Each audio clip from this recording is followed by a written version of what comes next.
Shoqëria Alpetrol SHA së shpejti do t'i nënshtrohet procesit të privatizimit. Forma dhe struktura e formulës së privatizimit të kësaj shoqërie është përcaktuar me ligj të veçantë në kuadër të strategjisë së privatizimit të sektorëve me rëndësi të veçantë, ka thënë drejtori i Departamentit Juridik Partizan Godoveci. Sipasi transferimi së drejtës së pronësisë së aksioneve të kapitaleve të shoqërisë Alpetrol tek investitor strategjik, të cilët do të konsiderohen si të tillë, do të jenë të gjithë personat juridik që zotrojnë cilësitë e përcaktuara në ligj. Alpetroli është duke përgatitur të gjithë dokumentacionin e nevojshëm për privatizimin e tij sipas ligjit. Çka nënkupton? Janë duke u sistemuar të gjitha regjistrimet e pronave,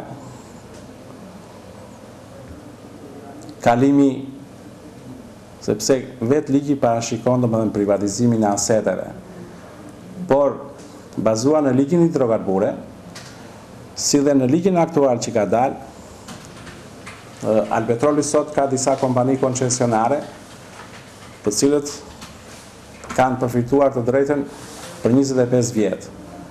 Dhe asetet siç janë puset, këto ngelen pasuri shtetërore, edhe në kuadrin e privatizimit.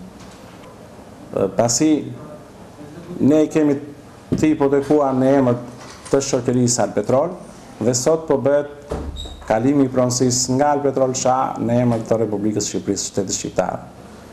100% të aksioneve të kapitaleve do t'u ofrohen investitorëve strategjik vetëm nëse ata janë të specializuar në fushën e nxjerrjes së naftës dhe gazit, ka pohuar kryejuristi Godoveci me qëllim ruajtjen e destinacionit të veprimtarisë pas privatizimit. Ky privatizim nuk e humbet pronësinë e puseve, domethënë ajo është pasuri shtetërore dhe do ngelet përsëri shtetit.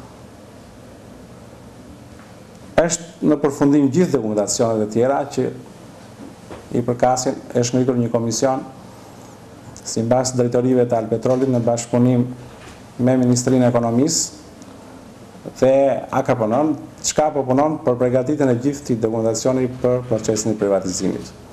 Çka do shumë shpejt do të shpallet, domethënë ka ndalë dokumentacioni, është publikuar dhe shumë shpejt do të dalë dhe oferta. Çka do të filloj procesi i cili zgjat 90 ditë që përzgjedhet dhe firma fituese. Kur do të përfundojë procesi i privatizimit dhe a do të ketë kritere për ruajtjen e destinacionit? Procesi do të fillojë shumë shpejt.